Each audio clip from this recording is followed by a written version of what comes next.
Okey, Assalamualaikum dan selamat pagi. So, hari ini kita continue kepada bab 8 iaitu kinematik gerakan linear. Ada yang tanya, kenapa cikgu gerak terus ke bab 8 kenapa tak pergi ke bab 1 and so on So, bab 8 ni ada kaitannya dengan bab 2 dan bab 3. Apa yang berkait tu nanti kita tengok sekejap.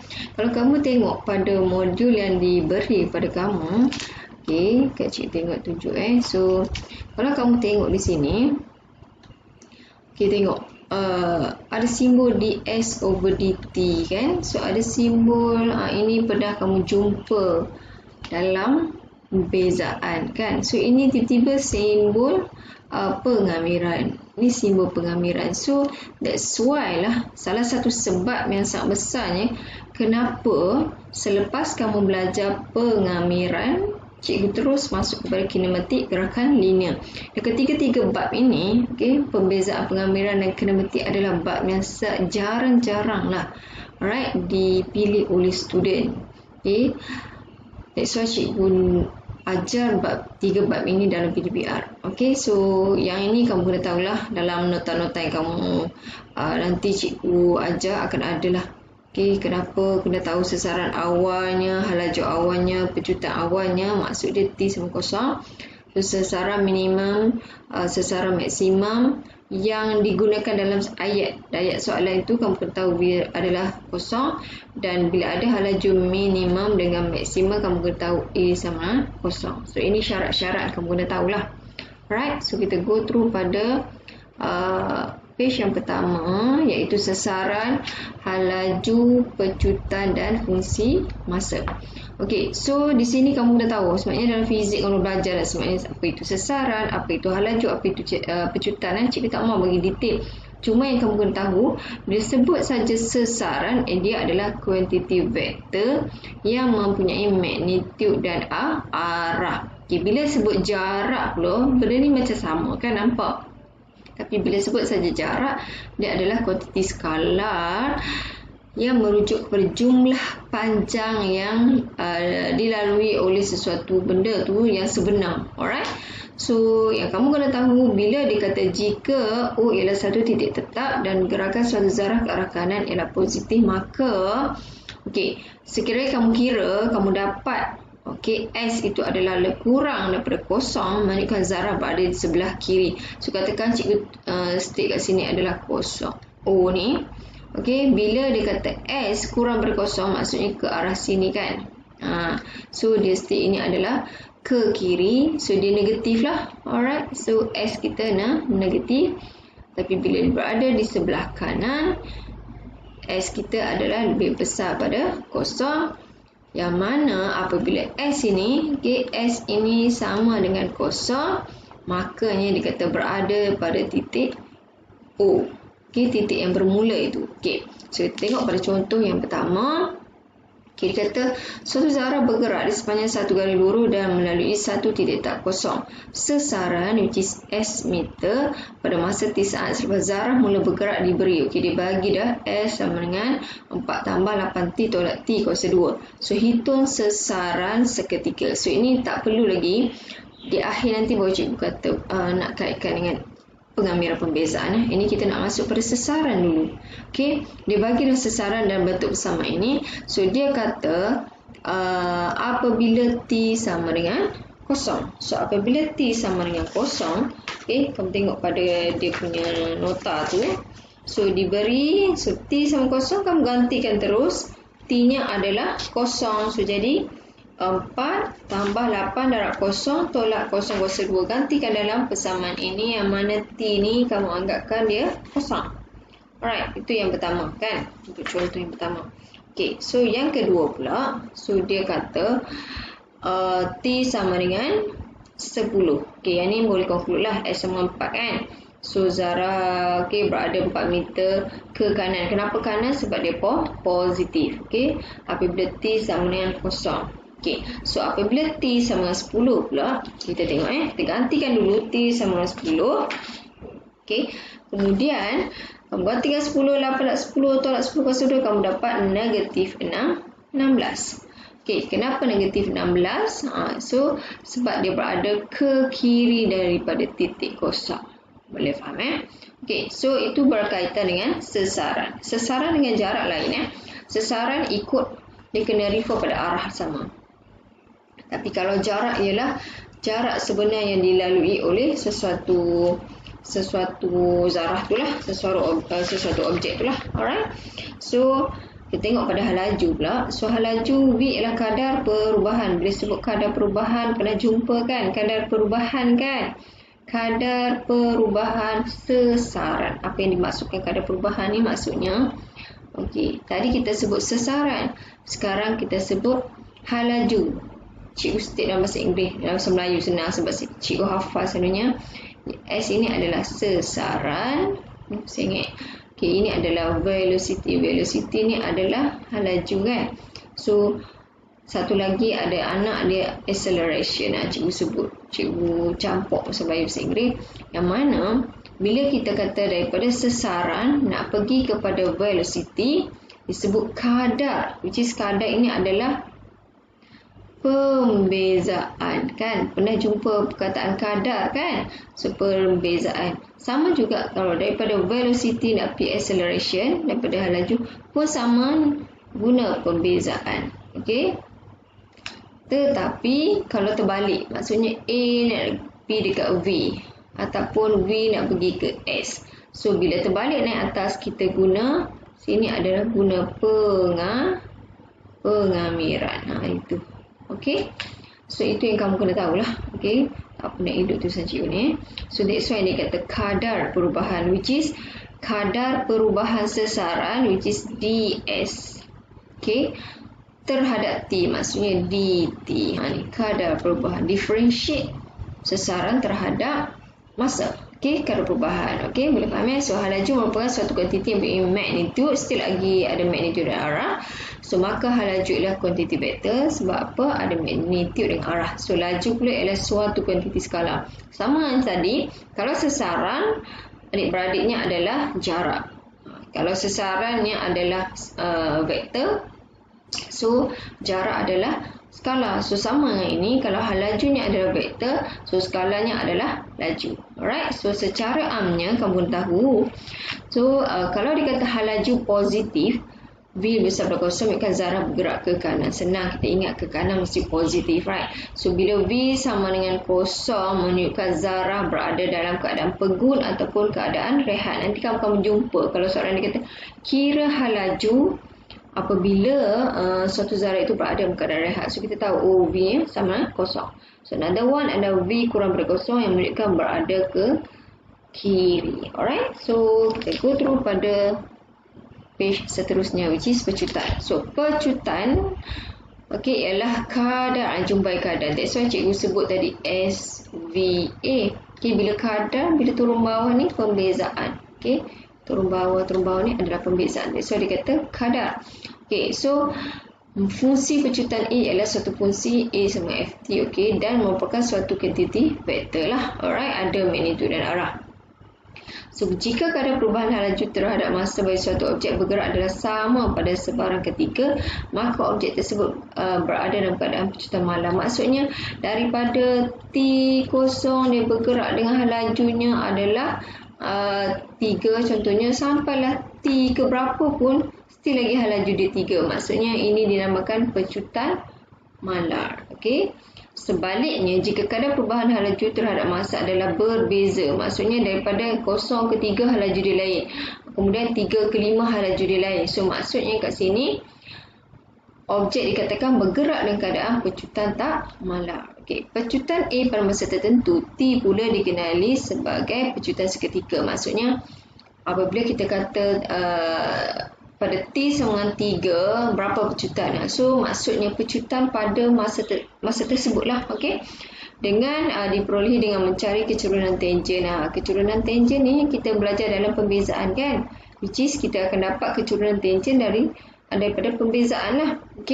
So secara amnya, bila pecutan positif A lebih besar pada kosong menunjukkan hal laju zarah menokot terhadap masa. So bila pecutan sifar A sama kosong ni menunjukkan hal laju adalah maksimum atau minimum. Part-part benda ni kamu kena ingat bila time dia punya soalan tu state. Okay, kemudian apabila kejutan kurang daripada kosong, menunjukkan hal laju menyusut. Okay, nampak perbezaan pula. Alright, so kita go through pada contoh. Cikgu memang bagi sikit je latihan kendiri ni. So kalau kamu nak cuba, kamu boleh cari dalam buku teks. Cubalah soalan mana sebab apa jawapan kamu boleh refer pada buku teks. Cuma macam yang cikgu kata, bab yang ini selalunya memang saya tak sarankan student jawab. Tapi kalau siapa nak jawab, dia boleh buat jawab untuk paper 1 lah. Alright. So jangan risau. Nanti bila pembelajaran bersemuka nanti kamu boleh tanya mana yang tak faham lah. Cuma untuk ulang lagi sekali tu cikgu akan masa kita drill soalan bila dah habis syllabus lah. Alright. So kita tengok pada latihan 8.1. So dia kata cari hal laju apabila suatu zarah bergerak di sepanjang garis lurus melalui titik U. Hal lajunya V diberi V. Okey, ni dia bagi V. Sini so cikgu salin balik V sama dengan T kuasa 2 tolak 8T tambah 7. Okey, sorry. Okey, tambah 7 dengan keadaan T adalah masa dan saat selepas melalui kosong. So dia kata cari hal laju apabila T sama dengan 3. So dia nak T sama dengan 3 untuk cari hal laju dia. So kamu masukkan ya.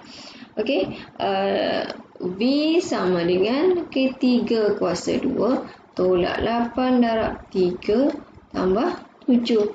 Alright. So tekan saja kalkulator 3 darab 3 kan? 3 kuasa 2 9 tolak 8 darab 3 24 tambah 7. So kamu akan dapat nilainya negatif 8. Okey.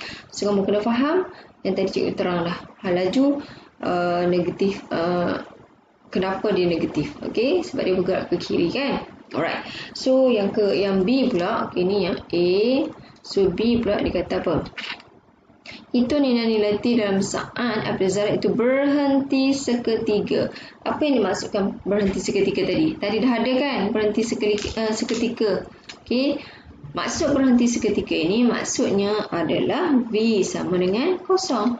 Alright. So daripada persamaan ini, okey, persamaan ini T kuasa 2 tolak 8T tambah 7 sama dengan kosong. So tekan kalkulator guna EQN, kamu akan dapat nilai teruslah. Okey, kena buat pemfaktoran kat sini, which is bila kamu tekan kalkulator EQN, kamu akan dapat T-nya adalah 1, maka jadi sini T tolak 1, kemudian T tolak 7. Okey, kamu guna EQN saja sama kosong. So that's mean kat sini kamu akan dapat T sama dengan 1 atau T sama dengan 7. Okey, ini adalah nilai-nilai T apabila zarah itu berhenti seketika. Alright. So kemudian yang C pula dia kata tentukan julat nilai T dalam saat apabila zarah bergerak ke kiri. Okey, bila ke kiri maksud tadi, okey, cikgu buat sini ya. C bila ke kiri, ya, kita kena tahu mesti dia kurang daripada kosong kan. So maksudnya kat sini T kuasa 2. Okey, ke kiri ni maksudnya V tadi kita ke kiri kan. So kurang daripada kosong lah. So T kuasa 2 tolak 8T tambah 7 kurang daripada kosong. So ini ingat balik ketaksamaan yang kamu belajar dalam fungsi kuadratik tahun lepas. Okey, fungsi kuadratik yang berkaitan dengan ketaksamaan apabila kurang daripada kosong, langkah yang seterusnya kamu buat pemfaktoran. Tadi kita dah faktor kan ini kan. So T tolak 1, T tolak 7. Okey, ni ikut syarat ni, bukan ikut syarat ni ya. Kena ikut syarat yang ni sebab dia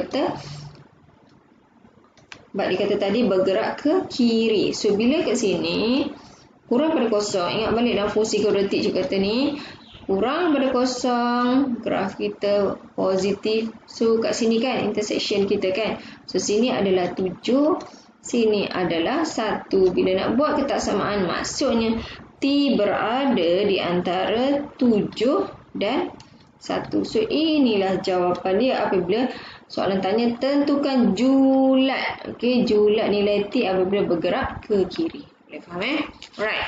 So nak cuba soalan lain, boleh cuba dalam buku teks banyak soalan. Cikgu hanya bagi beberapa saja contoh sebab cikgu dah kata dah bab ini saya macam touch and go. Alright. So kita tengok pada menentukan jumlah jarak yang dilalui oleh satu zarah dalam satu tempoh masa tertentu. So ini ada banyak dia punya ni. Kamu boleh guna graf pun boleh boleh rujuk pada buku teks sebenarnya. Alright. So tengok terus pada latihan kendiri 8.2 untuk menentukan jumlah jarak yang dilalui. Okey. So cikgu salin balik dulu yang ni. S sama dengan apa tu? Tak nampak. Okey, 6T. Tak eloklah punya soalan cikgu. Tulisan ni banyak hari tak menulis kan. Okey. Ya.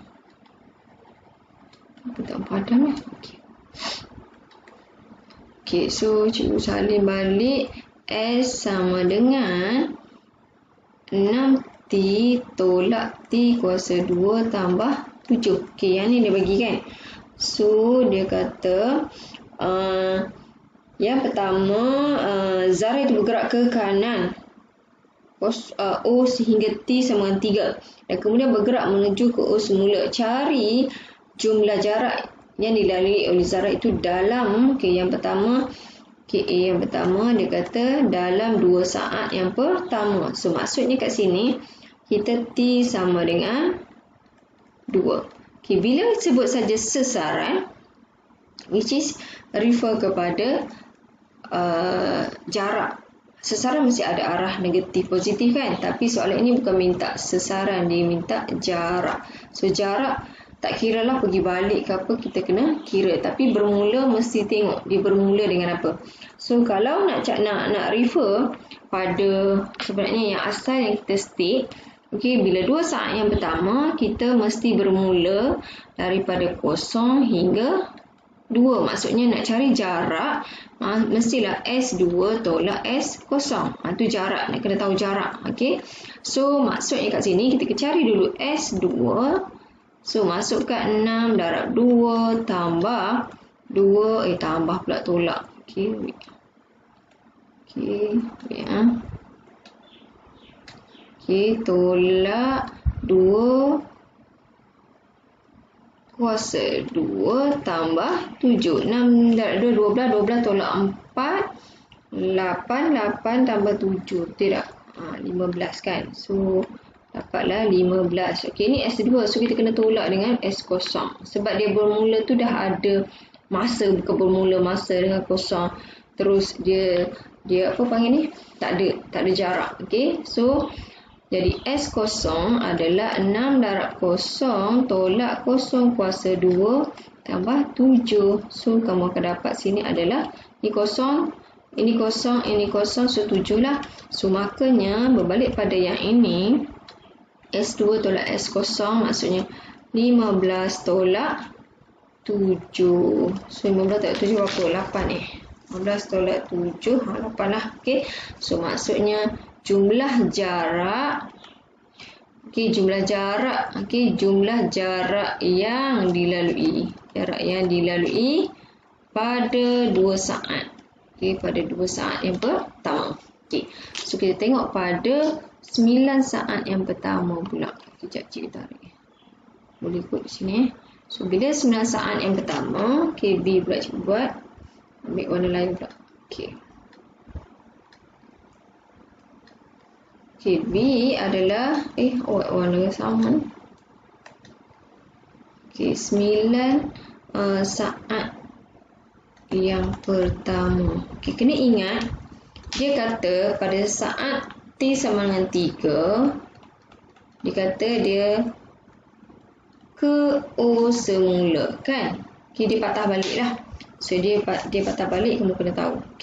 So bila dia patah balik, maksudnya apa akan terjadi kepada kita punya sesaran. So first of all, kita kena tahu daripada S0 tadi, kita tahu dapat sini adalah 7. Setiap jarak mesti tolak dengan yang bermula. Kita nak guna S0 ni. Maksudnya kat sini, kita kira. So 0 hingga T3. 0 hingga T3 maksudnya kita masukkan dulu Apabila T3, kamu akan dapat masuk ke dalam S sama dengan 6 darab 3 tolak 3 kuasa 2 tambah 7. Alright, so 6 darab 3, 18 tolak 9 tambah 7. Jadi berapa? 9, 9, 10, 16. Okay, so 16 meter. So, daripada kosong, dia adalah 7 meter sehingga 16 meter. So, kemudian, okay, so daripada kosong ke T3, kan? So, 1. Kemudian dipatah balik T3 ke T0. So, ini pun 16 meter, kan? So, kemudian, sehinggalah 20 tu. Sehingga T9. Okey, so kita gantikan pula T9. Okey. Ni S3. Okey, sesaran pada saat ketiga. So, sesaran pada ke-9. Okey, kamu gantikan 6 darab 9 tolak 9 kuasa 2 tambah 7. 9 dan 6, 54. 9, 81 tambah 7. Berapa Cikgu tarik kalkulator. 5, 54, 61. So, dapat negatif 2, 20. Tidak. S. Okay. So, dapat negatif 20. So, ingat sesaran dia mesti positifkan dia. Okay. Bila sesaran pula jarak dia mesti positifkan dia. So, kita nak tahu jarak kan. So, jarak adalah 20 meter. So, ini S9. Jadinya, kita kena tambah yang tadi kosong ke T3 adalah 16 meter. Okay, tambah pula dengan daripada T3 dipatah balik ke kosong. So, jadi 16 meter. Kemudian dia ke sehingga S9. Okay. Adalah 20. Kan? Ni, jarak ni 20. Tetapi dia bermula balik dengan asalnya adalah 7. Bila bermula, ingat tadi kita tolak S0. So, ini pun kena tolak S0. So, 16 tambah 16, 32, tolak 40. Tolak 40, tambah 20. So, 16, 32. Tambah 20, tolak 7. Jadi, ni berapa ni? 52 tolak 7. Jadi berapa? 45 kan? So, 45 meter lah jarak yang dilalui pada 9 saat yang pertama. Okay, kamu boleh lukis graf sebenarnya. Pergerakan dia boleh nampak. Okay, cuma cikgu tunjuk macam ni. So, boleh lukis graf dalam contoh dalam buku teks. Okay, boleh refer buku teks. Cuma cikgu tunjuk jalan kira macam tu je. Okay, boleh nak lukis graf pun boleh. Tak mau lukis pun tak apa. Sebab kita nak cari nilai saja. So, B dia kata jarak yang dilalui oleh Zara itu dalam saat ke-7. Bukan 7 saat yang pertama. Dia nak 7 saat tu saja. So, maksudnya dekat sini kena ambil S7 tolak S6. Barulah kita dapat jaraknya adalah pada saat ke-7. So, S7 kita tengok masukkan dalam rumus S yang diberi ni. So, sekejap cikgu padam sini boleh nampak. Tengok. Ya.